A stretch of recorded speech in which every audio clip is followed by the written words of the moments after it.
Kau ambil alih. Engkau yang mengambil alih seluruh hidup kami ya Bapa. Yes, haleluya. Di altar-Mu menyembah. Buka hatimu, buka dengan hormat pada hamba-Nya. Yes, berserah penuh di hadirat-Mu. Kau ambil alih seluruh hidupku. Di altar-Mu menyembah-Mu. Di altar-Mu menyembah. Di altar-Mu, di altar-Mu menyembah.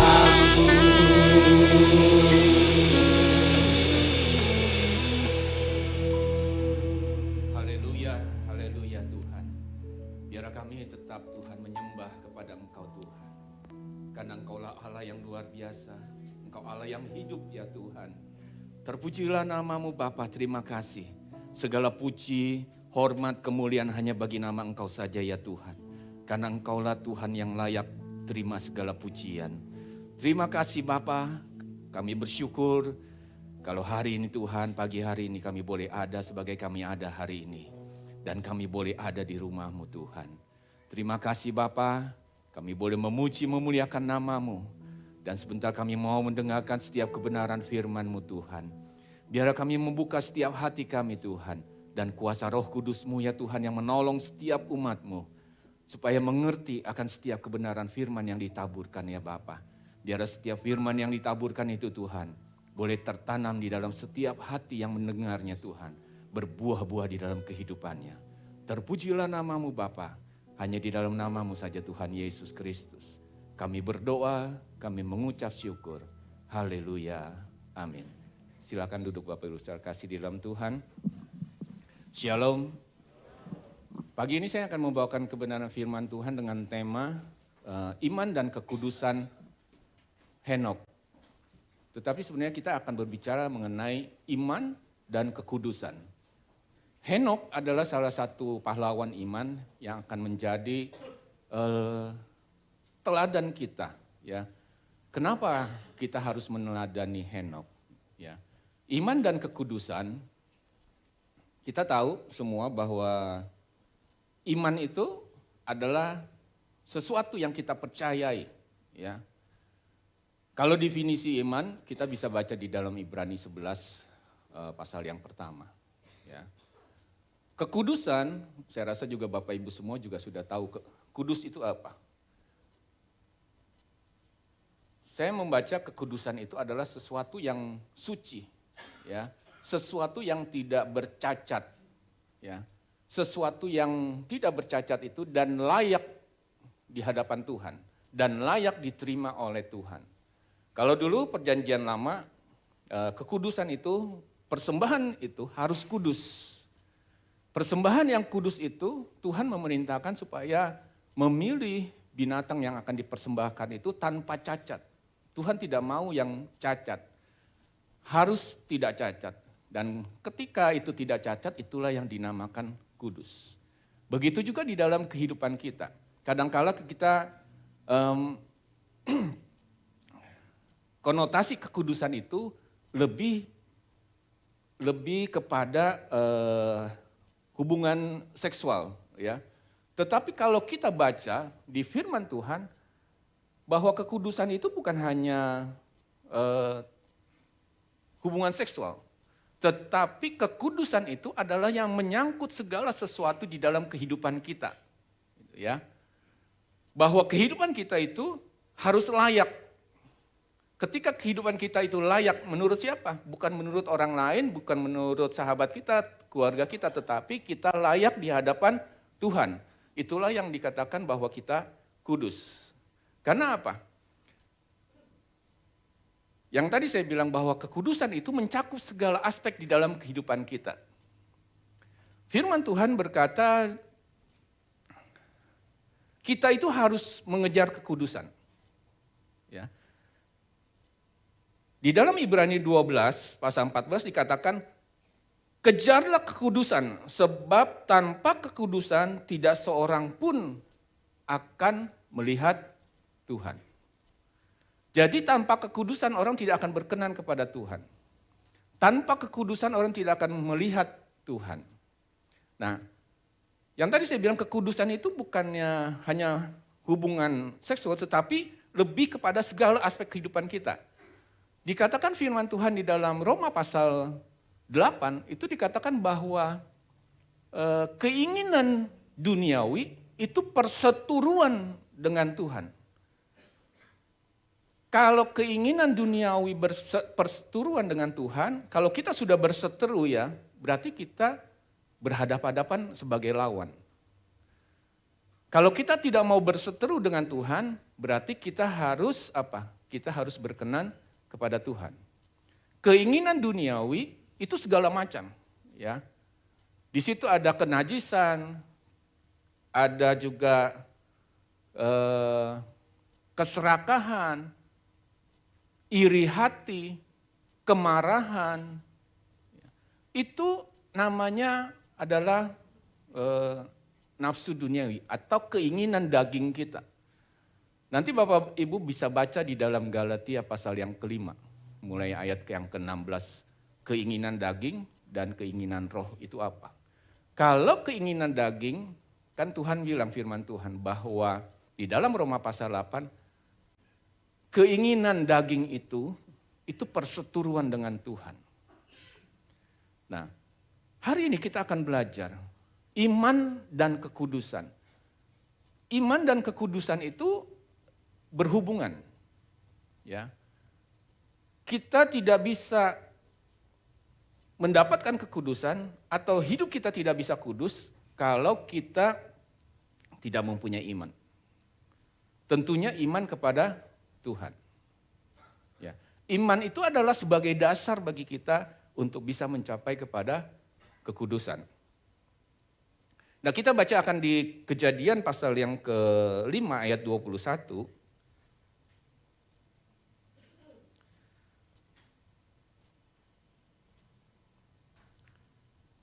Dikatakan di sini bahwa setelah Henokh hidup 65 tahun, ia memperanakan Metusala. Dan Henokh hidup bergaul dengan Allah selama 300 tahun lagi setelah ia memperanakan Metusala. Dan ia memperanakan anak-anak lelaki dan perempuan. Jadi Henokh mencapai umur 365 tahun dan Henokh hidup bergaul dengan Allah, lalu ia tidak ada lagi sebab ia telah diangkat oleh Allah. Bapak Ibu saudara kasih di dalam Tuhan, dikatakan bahwa Henokh itu berumur 365 tahun. Tetapi kalau kita perhatikan, dikatakan bahwa ketika dia umur 65 tahun, kehidupan dia itu semestinya baru biasa-biasa saja gitu loh. Dia sudah mengenal Tuhan. Tetapi ketika dia bergaul dengan Tuhan, dia bergaul erat dengan Tuhan, itu tuh mulai umur kira-kira ya dari 65 sampai 365. Berarti 300 tahun dikatakan bahwa dia hidup berkenan kepada Allah. Kenapa dia hidup bisa berkenan kepada Allah? Kita baca di dalam Ibrani pasal yang ke-11, ayat yang ke-5 dikatakan, karena iman Henokh terangkat supaya tidak mengalami kematian dan tidak ditemukan karena Allah telah mengangkatnya. Sebab sebelum ia terangkat, ia memperoleh kesaksian bahwa ia berkenan kepada Allah.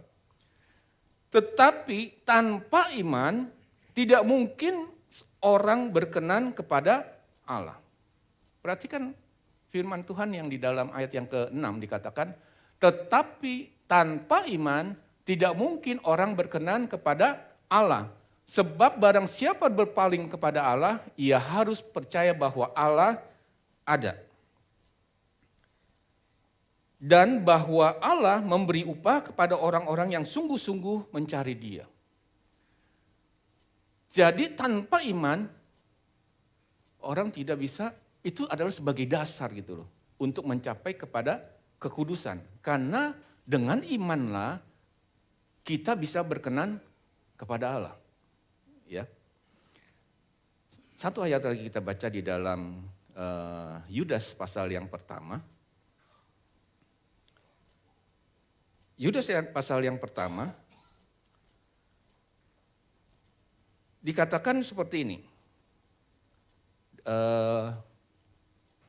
PPT-nya tolong balikin lagi yang tadi.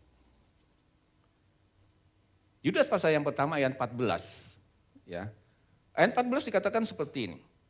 Juga tentang mereka, Henok keturunan ketujuh dari Adam telah bernubuat katanya, sesungguhnya Tuhan datang dengan beribu-ribu orang kudusnya. Hendak menghakimi semua orang dan menjatuhkan hukuman atas orang-orang fasik karena semua perbuatan fasik yang mereka lakukan dan karena semua kata-kata nista yang diucapkan orang-orang berdosa yang fasik itu terhadap Tuhan. Mereka itu orang-orang yang menggerutu dan mengeluh tentang nasibnya, hidup menurut hawa nafsunya, tetapi mulut mereka mengeluarkan perkataan-perkataan yang bukan-bukan dan mereka menjilat orang untuk mendapatkan keuntungan. Bapak Ibu saudara kasih di dalam Tuhan, harus kita sadari bahwa dunia ini saat ini bukannya dunia yang dalam keadaan baik-baik saja. Kita bersyukur kepada Tuhan bahwa Indonesia saat ini kita masih dalam keadaan baik-baik saja. Ya. Hidup Bapak Ibu semua dalam keadaan baik-baik. Tetapi saya katakan bahwa kenapa dunia tidak dalam keadaan baik-baik saja. Kita tahu sudah terjadi beberapa bulan bahwa perang Rusia dengan Ukraina itu masih tetap berjalan. Perang Rusia-Ukraina belum selesai, terjadi lagi Israel dengan Hamas. Ya. Kalau saya baca di dalam berita, itu ada 91 negara yang saat ini sedang berkonflik. Yang memang mungkin tidak tersebar di media, ya, tetapi ada 91 negara yang sedang berkonflik. Dan juga perekonomian saat ini secara global itu juga bukan dalam keadaan yang baik-baik saja. Keadaan yang tidak baik-baik saja bisa membuat orang apa? Ketika seorang ekonomi tidak membaik, orang bisa akan mementingkan diri mereka sendiri. Orang akan berusaha untuk hidup, mereka mereka hanya mementingkan diri sendiri mereka. Yang penting mereka bisa survive.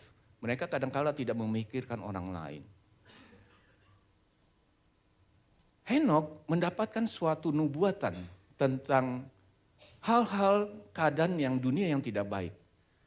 Di dalam pasal 14 dikatakan bahwa Henok bernubuat katanya, sesungguhnya Tuhan datang dengan beribu-ribu orang kudusnya, hendak menghakimi semua orang dan menjatuhkan hukuman atas orang fasik. Orang fasik bukan ada pada zaman dahulu. Orang fasik itu juga ada pada zaman sekarang. Orang fasik itu adalah bukan orang yang tidak mengenal Tuhan. Tetapi orang fasik itu adalah orang yang mengenal Tuhan, tetapi dia tidak melakukan apa yang diperintahkan Tuhan. Itulah orang fasik namanya. Dia tahu Tuhan, dia tahu firman Tuhan, tetapi dia tidak melakukan kebenaran firman Tuhan. Itulah yang dinamakan orang fasik. Lalu di sini katakan bahwa yang mereka lakukan itu karena semuanya kata-kata nista. Banyak orang yang memperkatakan dari mulutnya itu kata-kata yang nista. Kata-kata yang tidak berguna, itu ada di tengah-tengah kita. Ya. Yang diucapkan orang-orang berdosa yang fasik itu terhadap Tuhan. Mereka itu orang-orang yang menggerutu, orang-orang yang mengeluh tentang nasibnya. Itu ada di tengah-tengah kita. Bukan orang yang tidak percaya Tuhan. Bahkan ada orang yang percaya Tuhan juga mengeluhkan nasibnya bahwa seolah-olah Tuhan tidak tolong dia. Seolah-olah kenapa kejadian hidup yang susah itu menimpa dia. Semua itu ada saat sekarang ini. Jadi saya mau katakan bahwa itulah kehidupan kita, dunia ini seperti itu. Oleh karena itulah, demi kesadaran itu, Henok dia mempercayai Tuhan dengan suatu dasar imannya bahwa Allah, dia percaya Allah itu ada. Dan Allah itu mau untuk bersekutu dengan kita. Allah itu ada mau untuk bergaul dengan Henok. Bapak Ibu saudara kasih di dalam Tuhan, sebagai orang-orang percaya, tentunya kita kan sudah percaya Yesus kan? Amin. Ketika kita percaya Kristus, kita juga percaya bahwa bahkan firman Tuhan berkata, Kristus itu tinggal di dalam diri kita. Percaya nggak Bapak Ibu bahwa Yesus itu tinggal di dalam kita? Ya. Dan kita tinggal di dalam Dia. Ketika kita hidup tinggal di dalam Dia dan Dia di dalam kita, mestinya ada suatu persekutuan dengan Dia. Ya. Dan Henokh sadar bahwa dosa itu ada suatu penghukuman. Nah, ini yang kita bicarakan adalah, tolong PPT-nya kok enggak ini ya. Oke. Kekudusan ini berhubungan dengan iman yang tadi saya katakan. Tanpa kekudusan, orang tidak akan melihat Allah. Tetapi bagaimana kita bisa mendapatkan kekudusan itu? Yang pertama adalah firman Tuhan di dalam Roma pasal 12 ayat 1 berkata, karena itu saudara-saudara, demi kemurahan Allah, aku menasihatkan kamu, supaya kamu mempersembahkan tubuhmu sebagai persembahan yang hidup, yang kudus dan yang berkenan kepada Allah. Itu adalah ibadahmu yang sejati. Inilah yang Tuhan inginkan, bahwa kita harus mempersembahkan hidup kita sebagai suatu persembahan yang kudus di hadapan Allah. Bahkan tadi di dalam Ibrani pasal 12 ayat 14 firman Tuhan berkata bahwa kita harus mengejar kekudusan itu. Kalau sesuatu yang kita kejar berarti sesuatu itu kita anggap sesuatu yang penting. Jadi kita harus mengejar kekudusan itu supaya kita bisa mendapatkan kekudusan itu. Lalu bagaimana supaya kita bisa hidup kudus? Yang pertama adalah kita harus hidup bergaul dengan Allah. Hidup bergaul dengan Allah berarti memiliki pengenalan akan Dia sebagai dasar terus bertumbuh di dalam iman kepadanya. Bapak saudara kasih dalam Tuhan, bukan cuma ketika kita ada masalah, ketika kita membutuhkan Tuhan, kita baru berseru kepada Tuhan. Kita baru mau bergaul dengan Tuhan. Kita baru mencari Tuhan di dalam kehidupan kita. Tetapi kekudusan ini firman Tuhan berkata kita harus kejar kekudusan itu supaya kita mendapatkan kekudusan. Nah, mengejar kekudusan itu diperlukan suatu iman. Percaya bahwa Tuhan itu ingin kita bergaul dengan Dia. Tuhan ingin supaya kita hidup di dalam Dia. Bergaul dengan Tuhan, caranya bagaimana? Ya tidak ada cara lain. Kalau misalnya saya kenal dengan Pak Haryanto sudah cukup lama. Ya. Walaupun kita berdua jarang ketemu ya Pak. Tapi saya tahu Pak Haryanto.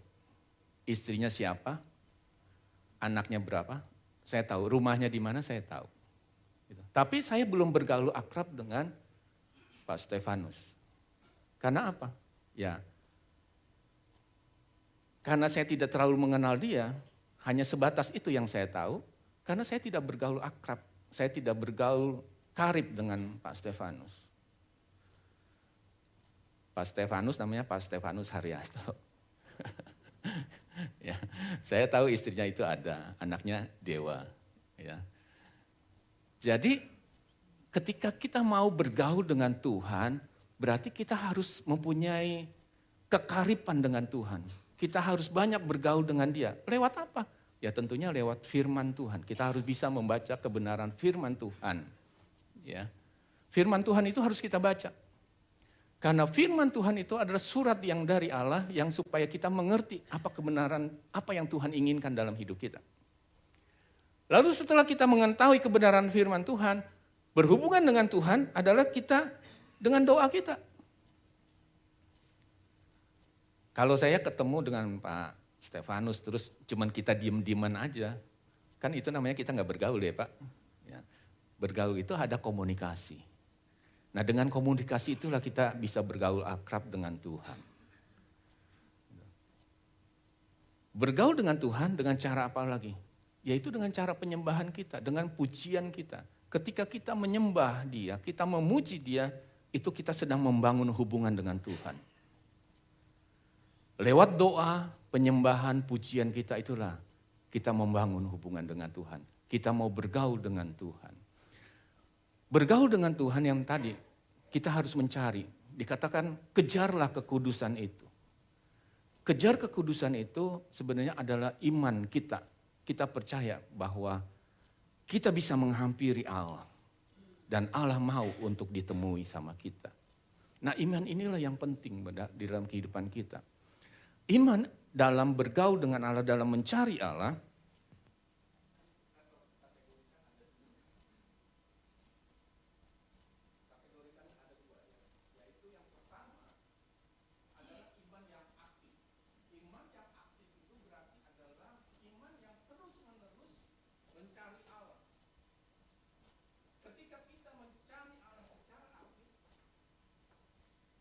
Kata lain,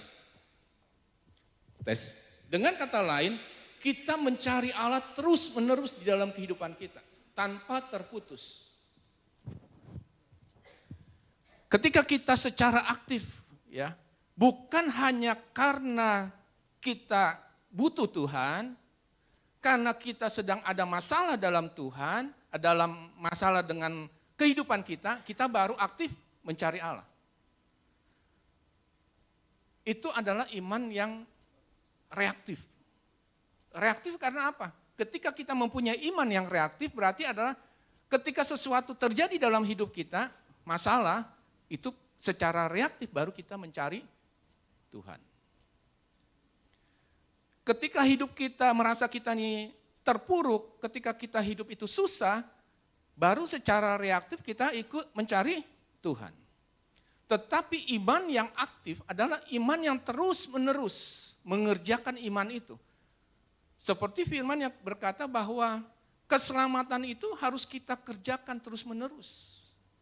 Iman itu pun harus kita kerjakan dari detik ke detik, dari menit ke menit, dari jam ke jam, dari bulan ke bulan, dari tahun ke tahun, sepanjang umur hidup kita tanpa terputus.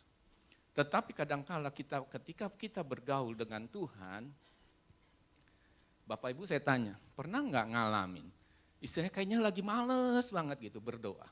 Lagi males banget baca firman. Ada yang terus-menerusan penyembahannya terus kepada Tuhan. Baca firman Tuhan dari sepanjang umurnya hidup tidak pernah terputus. Ada? Kalau boleh ada, boleh angkat tangan. Siapa yang nggak pernah terputus baca firman Tuhan? Setiap hari. Nah itu ada tuh. Ya. Ada yang tidak pernah terputus menyembah Tuhan? Atau memuji Tuhan? Bu Yeyen. Saya bilang, saya secara pribadi juga ada waktunya terputus ketika saya membaca firman. Ada waktunya saya juga terputus ketika saya menyembah Tuhan. Tetapi ketika itu sesuatu terputus, mestinya kita harus bisa bangkit lagi. Kita harus bisa memuji Tuhan. Karena apa? Lewat pujian, lewat penyembahan, lewat doa, itulah kita bergaul dengan Tuhan. Kalau waktu kita terputus hubungan kita dengan Tuhan, pasti Tuhan juga tidak senang. Jangankan Tuhan, istri saya kalau saya lagi diam, dia aja udah gak senang. Ya. Itu baru istri loh yang tiap hari ketemu. Kalau saya cuma diam aja, dia udah gak senang. Kenapa kamu bete aja katanya. Ya kan kadang-kadang kemarin saya bilang kenapa ya kita bisa, mood kita tuh kayaknya kadang-kadang bisa gak enak. Kalau dia cuman bilang, lu mah biasa emang bete mulu katanya. Gitu. Ya. Tetapi kan kita manusia yang ya hormon atau masalah itu bisa membuat mood kita itu tidak enak gitu loh. Ya. Nah inilah yang harus kita harus terus menerus, kita harus bisa berpegang kepada iman percaya kita kepada Tuhan. Secara sederhana saya bisa gambarkan seperti ini firman Tuhan. Bukan firman Tuhan, tetapi bagaimana iman itu.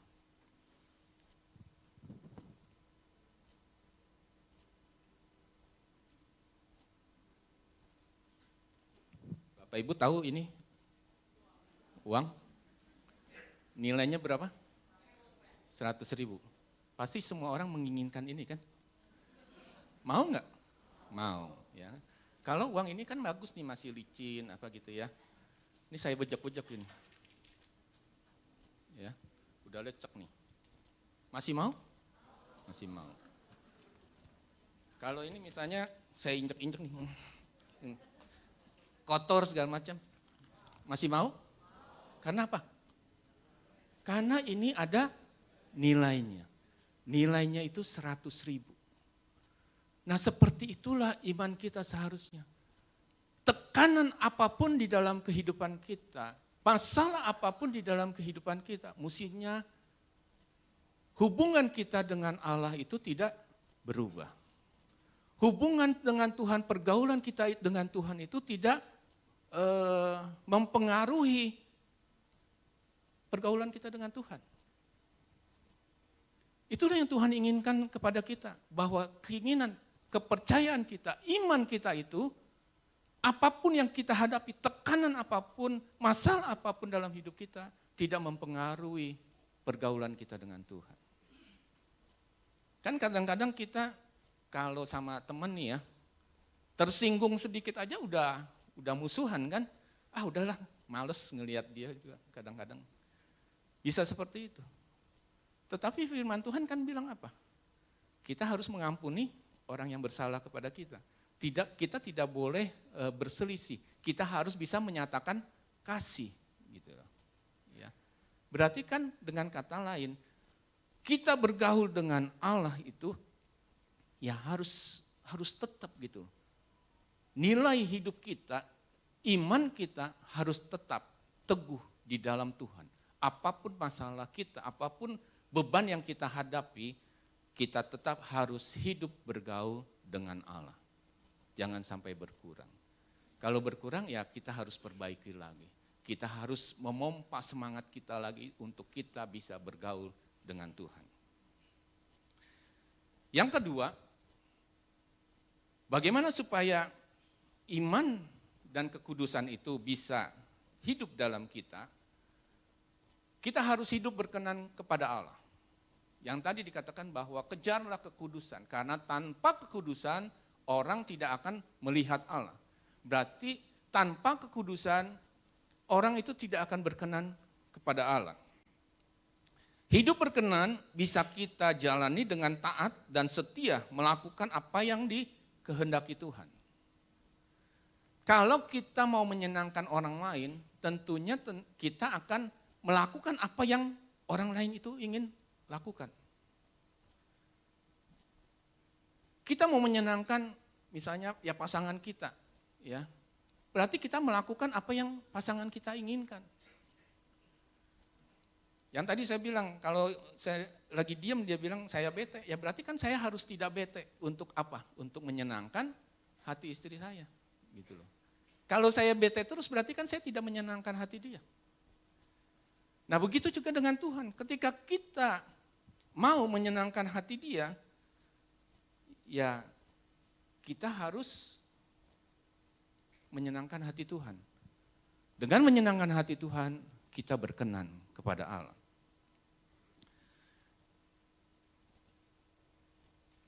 Kita harus bisa menyenangkan hati Tuhan. Dikatakan gini, barang siapa di dalam Wahyu pasal 22 ayat 11 dikatakan bahwa barang siapa yang berbuat jahat, biarlah ia terus berbuat jahat. Barang siapa yang cemar, biarlah ia terus cemar. Dan barang siapa yang benar, biarlah ia terus berbuat kebenaran. Barang siapa yang kudus, biarlah dia terus harus menguduskan dirinya. Berarti menguduskan diri, berkenan kepada Allah, yang tadi, ya kita harus terus-menerus nih berjalan di dalam iman percaya kita, di dalam menguduskan diri kita. Kekudusan itu harus terus-menerus dilakukan. Seperti iman percaya kita kepada Tuhan. Itu harus terus-menerus. Tetapi kadang-kala memang ya tadi itu. Masalah membuat kita bisa tidak hidup di dalam kekudusan juga. Bapak Ibu sekalian di dalam Tuhan, saya menggambarkan kalau kita baca ya di dalam Alkitab, di dalam Kejadian, itu peristiwa Lot. Ya. Ketika Lot hidup bersama-sama dengan Abraham, mestinya Lot itu sudah melihat keteladanan Abraham di dalam iman percayanya.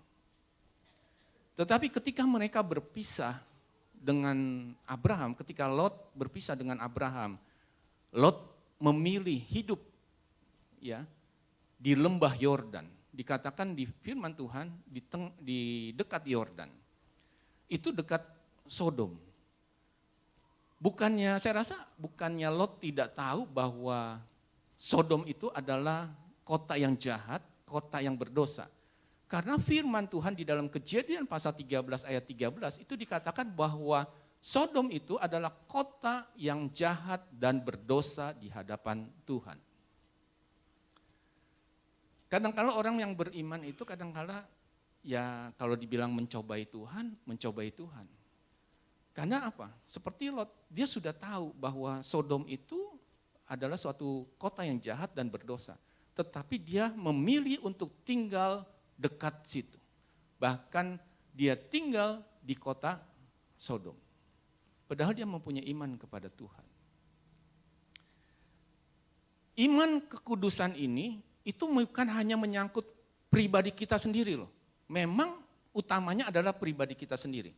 Tetapi iman dan kekudusan itu sebenarnya itu juga akan menyangkut kepada keluarga kita, kepada anak-anak kita. Itu menyangkut mereka juga.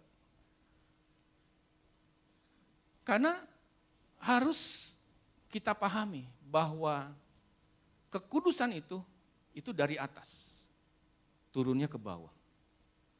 Ya.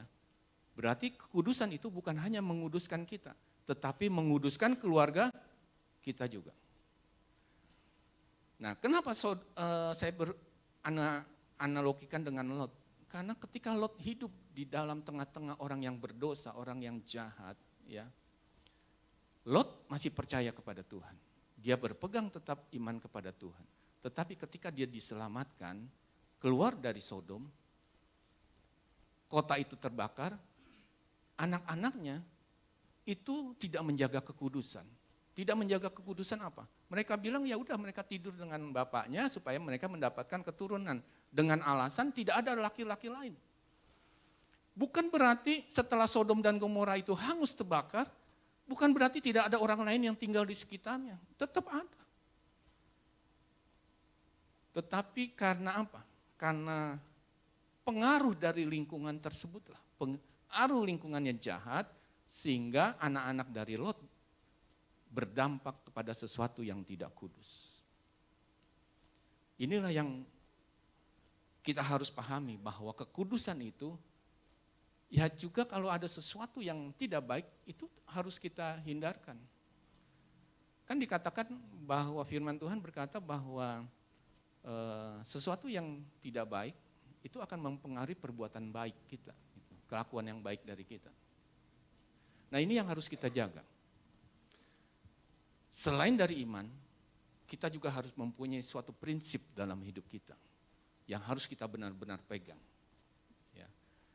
Kalau saya kesaksian dalam hidup saya bilang, ya mungkin sudah ada yang mendengar saya kesaksian ini, bahwa hidup saya itu kalau saya perhatikan sekarang, itu tuh Tuhan sudah bekerja dalam hidup saya, bahkan ketika saya belum mengenal Dia. Gitu. Ya. Saya sudah dijagain sedemikian rupa. Kenapa saya bilang saya dijagain sedemikian rupa? Karena apa? Lingkungan saya itu bukan ya secara kasat mata mungkin lingkungan yang baik. Ya. Dari SD itu saya bilang saya sudah berbuat jahat. Karena apa? Karena kenakalan saya bilang itu bukan kenakalan anak-anak lagi. Gitu ya.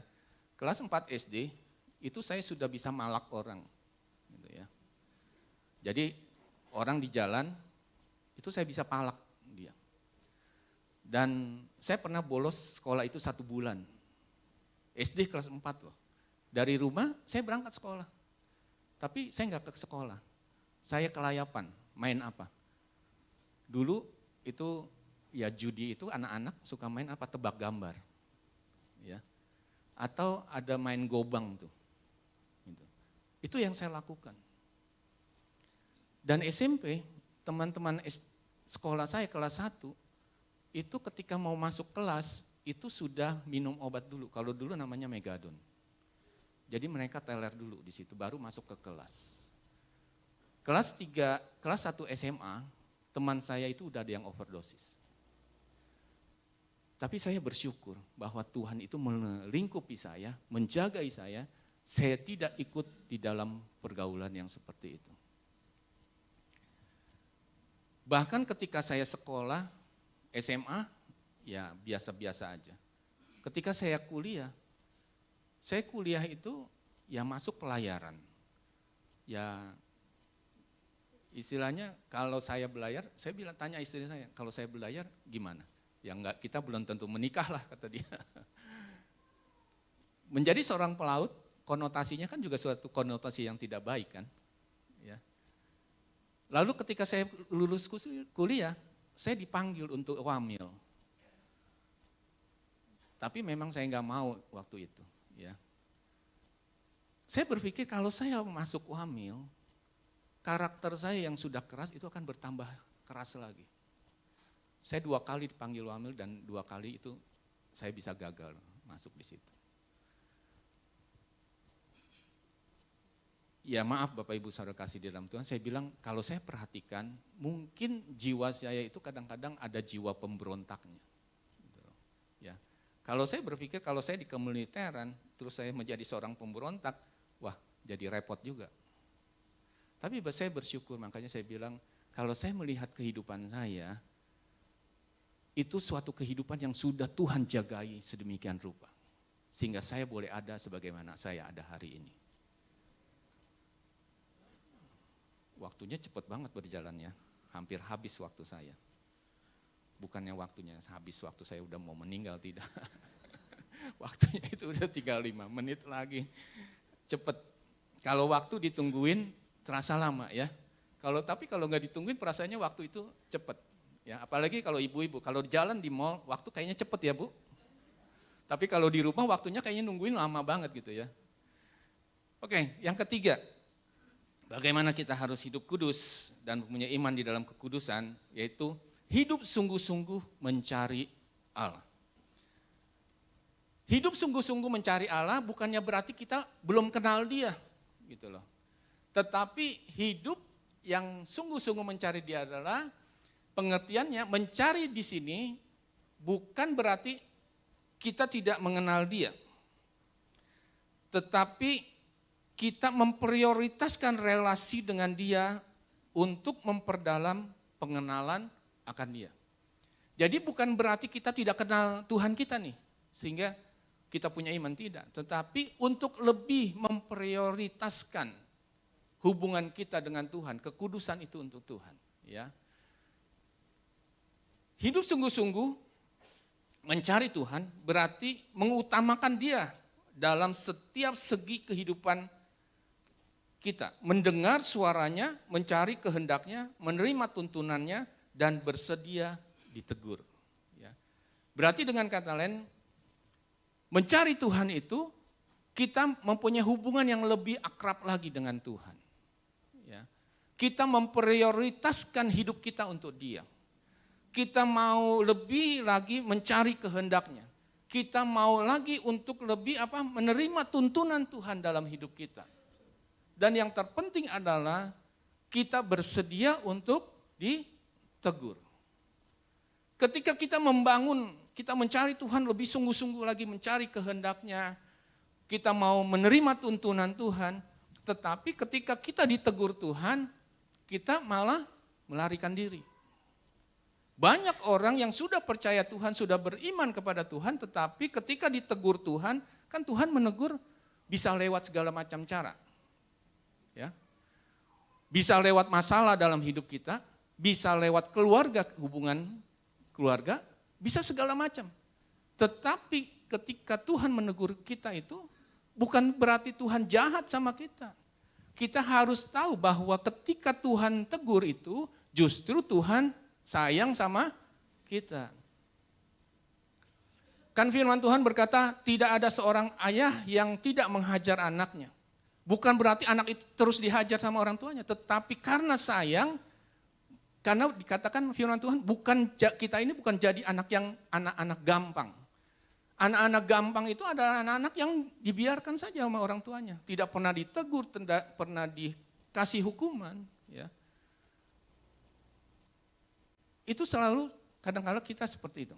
Tetapi lewat pengenalan kita akan Tuhan, biarlah kita mau untuk mencari Dia, bergaul dengan Dia lebih sungguh-sungguh, memprioritaskan Dia dalam hidup kita. Ya. Bagaimana kita caranya memprioritaskan Dia di dalam hidup kita? Kadang-kadang kan kita bingung nih, apa dulu yang harus kita prioritaskan dalam hidup kita? Saya bukannya mau main sulap nih. Ini ada satu wadah ya yang kosong. Saya punya bawa perlengkapan. Wadah yang kosong ini uangnya jatuh. Saya taruh dulu. Wadah yang kosong ini saya isi dengan bola-bola ini. Ini bola pingpong.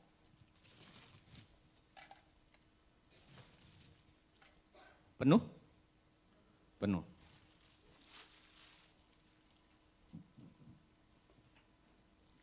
Ternyata peralatannya banyak nih.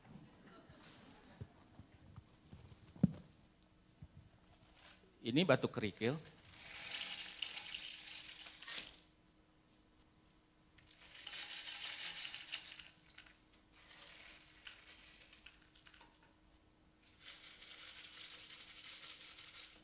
Penuh? Penuh ya.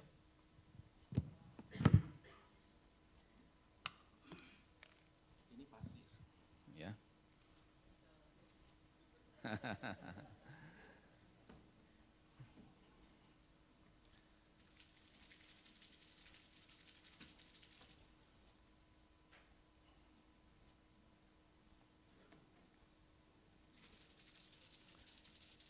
Ini kalau saya goncang-goncang terus, ini kan pasirnya pasti akan terus ke bawah kan ya, akan memenuhi wadah ini. Ya. Wadah ini itu mencerminkan kehidupan bapak-bapak semua, kehidupan dari ibu-ibu semua, kehidupan kita semua. Ya. Mencerminkan juga apa? Pikiran kita. Ketika bola pingpong ini saya masukkan terlebih dahulu, ya, dia akan memenuhi wadah ini. Lalu saya tambahkan kerikil, saya tambahkan pasir.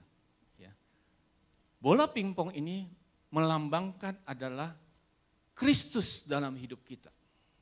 Tuhan di dalam hidup kita.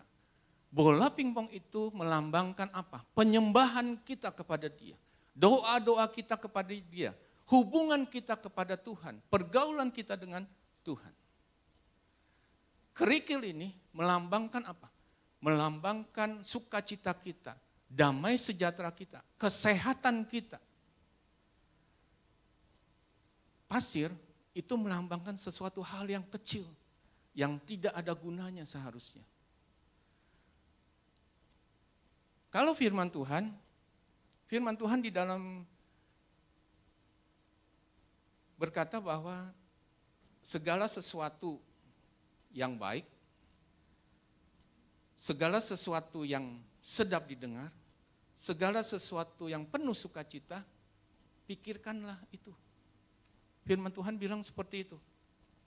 Ya. Kalau seandainya hidup kita, pikiran kita masukkan pasir terlebih dahulu. Kalau pasir kan lebih kecil, pasti dia akan penuh seperti ini kan. Kalau hal-hal yang remeh, hal-hal yang kecil kita masukkan terlebih dahulu, apakah kita bisa memasukkan bola pingpong ini? Kita tidak akan bisa. Karena apa? Karena sudah penuh dengan pasir ini. Hal-hal yang kecil ini. Kita tidak bisa memasukkan batu kerikil lagi karena sudah dipenuhi oleh pasir. Karena pasir yang akan memenuhi semua wadah ini. Ya. Nah, inilah yang kita harus menentukan prioritas kita dalam hidup kita. Jangan kita menghabiskan energi kita menghabiskan waktu kita hanya untuk hal-hal yang tidak menguduskan kita. Hal-hal yang melemahkan iman kita. Justru kita harus memilih prioritas di dalam hidup kita, mana yang harus kita pikirkan, mana yang harus kita dahulukan dalam hidup kita. Itulah prioritas. Itulah kita bagaimana kita harus mencari Tuhan. Harus memprioritaskannya. Kalau kita hanya bisa memprioritaskan pasir dulu, hal-hal yang kecil, hal-hal yang tidak menguduskan kita, hal-hal yang tercela, hal-hal yang menajiskan dalam hidup kita, ya hidup kita hanya dipenuhi hal-hal seperti itu. Pikiran kita hanya dipenuhi hal-hal tersebut gitu. Tetapi kalau kita lebih memilih untuk memasukkan bola pingpong dahulu sama kerikil, maka kita ya prioritas kita itu. Prioritas kita apa? Hubungan dengan Tuhan. Kita mencari kekudusan, kita penuh sukacita. Kita penuh dengan ya kesehatan kita. Karena apa? Kekudusan itu juga akan mempengaruhi kesehatan kita loh. Kalau hidup tidak penuh dengan sukacita, ya itu akan menimbulkan stres, itu akan menimbulkan kesehatan di kita. Itu akan berpengaruh. Ya. Jadi mana yang menjadi prioritas kita dalam hidup kita? Iman kita, kekudusan kita, Tuhan kita, doa kita, atau hal-hal yang lain.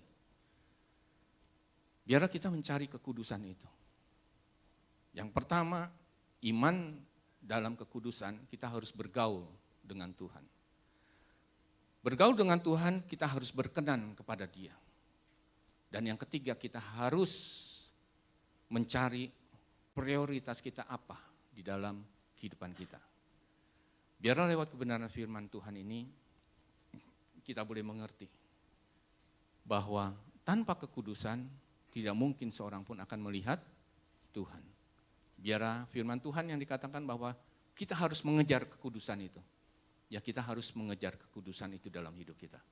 Amin untuk firman Tuhan. Mari saya undang semua bangkit berdiri. Kita akan memuji Tuhan, kita akan menyembah Tuhan, dan kita akan melakukan perjamuan kudus. Bapak Ibu sudah menerima anggur dan roti yang sudah disediakan di depan tadi? Ada yang belum menerimanya? Kalau ada, boleh angkat tangan supaya bisa dilayani. Ada yang belum menerima ini?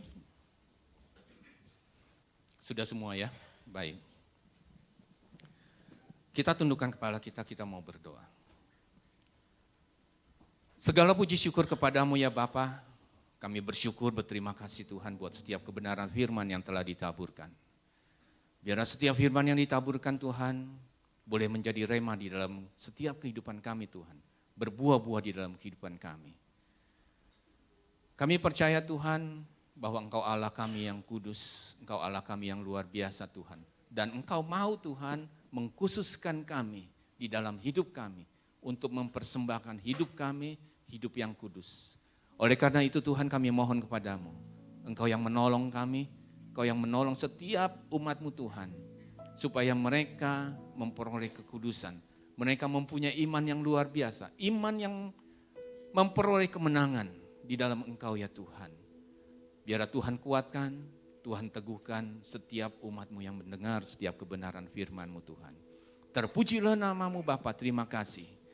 Tuhan Yesus, kalau sebentar kami mau menerima perjamuan kudus-Mu Tuhan, kami boleh masuk di dalam persekutuan dengan Engkau ya Bapa. Biarlah Tuhan ampuni segala dosa pelanggaran kami. Tuhan sucikan kuduskan kami, Kau layakkan kami untuk menerima anggur dan roti yang telah tersedia bagi kami ya Tuhan. Terpujilah nama-Mu Bapa, terima kasih. Segala puji, hormat, syukur hanya bagi Engkau Tuhan.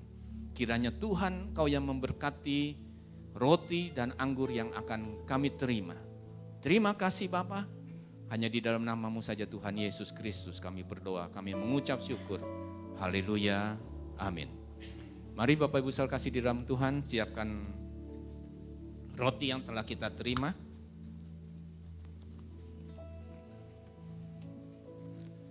Kita angkat tinggi-tinggi di hadapan Tuhan. Dengarkanlah firman Tuhan, dan ketika firman Tuhan dibacakan kita boleh berkata amin. Sudah siap? Peganglah roti di tangan kananmu, angkat tinggi di hadapan Tuhan, dan dengarkanlah firman Tuhan. Bukankah roti yang telah kita pecah-pecahkan ini adalah persekutuan dengan tubuh Kristus yang telah diserahkan bagi kita? Sebab apa yang telah kuteruskan kepadamu, telah aku terima dari Tuhan, yaitu bahwa Tuhan Yesus pada waktu malam ia diserahkan, ia mengambil roti dan sesudah itu mengucap syukur atasnya, ia memecah-mecahkannya dan berkata, inilah tubuhku yang diserahkan bagi kamu. Perbuatlah ini menjadi peringatan akan aku. Mari kita terima dalam nama Tuhan Yesus.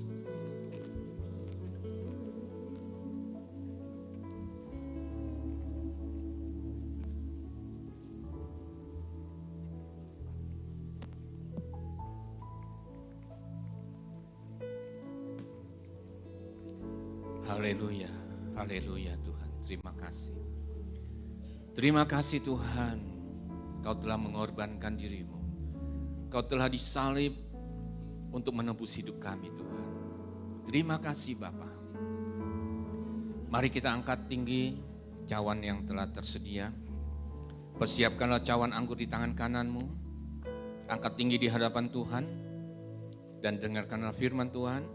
Dan bukankah cawan yang anggur yang atasnya kita ucapkan syukur adalah persekutuan dengan darah Kristus yang telah dicurahkan bagi dosa kita? Amin.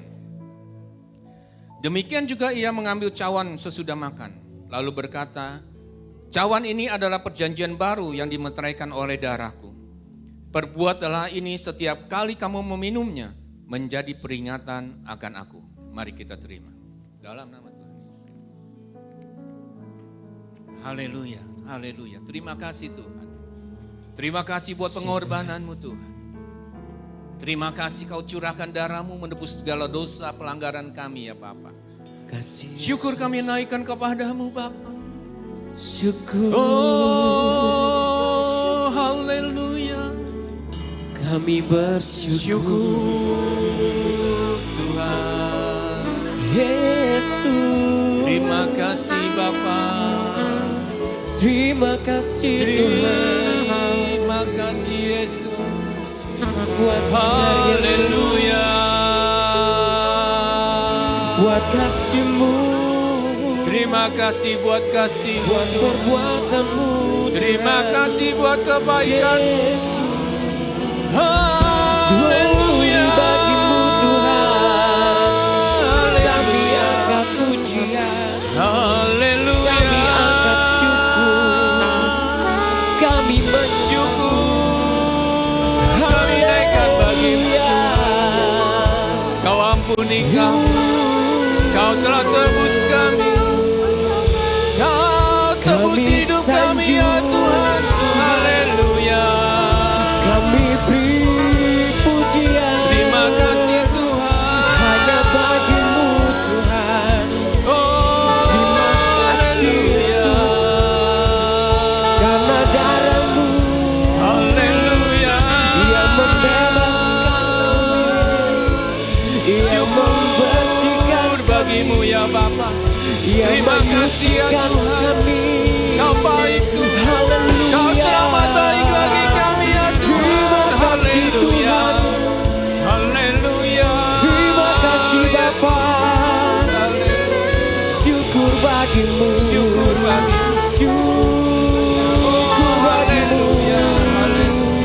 Hinara labaya sekiara Bapa. Terima kasih. Hinara labaya sekiara Bapa. Kiara labaya sekiara Bapa. Hinara labaya sekiara Bapa. Kiara labaya sekiara Bapa.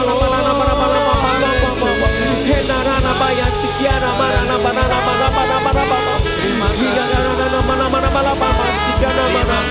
Syukur bagimu Tuhan. Haleluya. Glory bagimu Tuhan. Terima kasih. Glory bagimu Tuhan.